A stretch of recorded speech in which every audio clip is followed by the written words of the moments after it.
Hi, it's Leslie, and we're talking about Married at First Sight, Karla and Juan. I just don't know about these two. I mean, they're kind of like right on the bubble. It could fall either way if you ask me. But here's what Karla thinks of things. High energy, I'm low energy, and it's like, how are we gonna find that common ground? Okay, if that's your biggest problem, you can certainly handle that. Let's move on from that. But this part is interesting, and I tell you, I feel like I have her pegged. Karla doesn't have an apartment.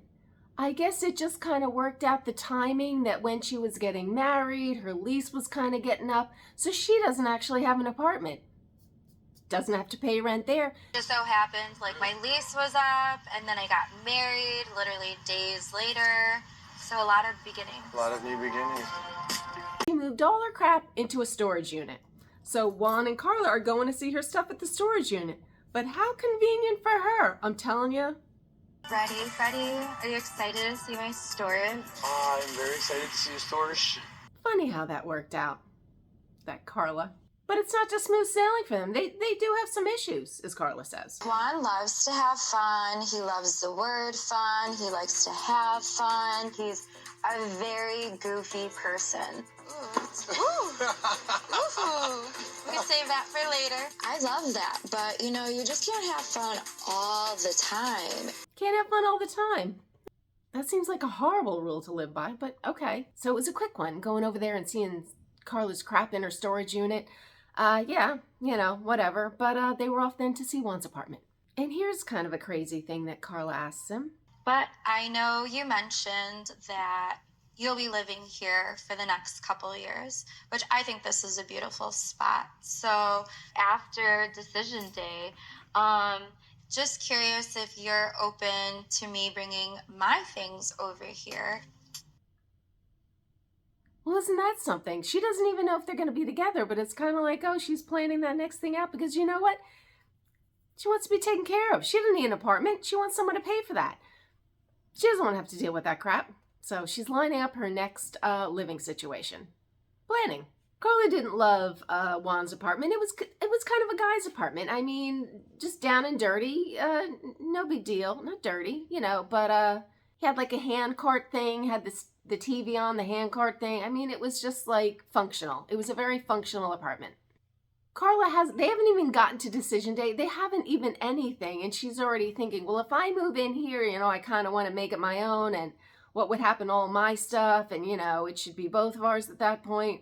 A little presumptuous, but, what are we going to do with all my stuff? And, yeah. So for me, it is important to be able to, still have my things and feel like it's my home as well, with it still being your home. I don't know. Whatever it is that you have, I'm sure that some of the things that you have could probably get rid of because we don't need. Yeah. Oof, that is not what she was looking to hear. Oh well. Anyway, never too soon. They are going to meet with the experts. That's always good. And of course, their last little tiff did come up, and they asked Karla, what does Juan need to work on? Something that we're kind of, working our way through is his mindfulness. So not really considering maybe how I feel or just my needs or my wants, because he's kind of engulfed in the fun.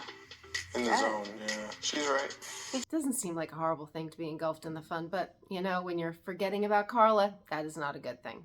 Juan does know he screwed up on this one, but, the experts are kind of there to jump in and try to get them back on track. The experts ask them about, they know what's going on because they kind of watch the show, I guess, or the clips or the whatever. And they're like, we know you've been physically pulling back. We don't want any of that on Married at First Sight. No. You got to physically lean into it. You got to go for it if you're feeling it because that's the only thing you got.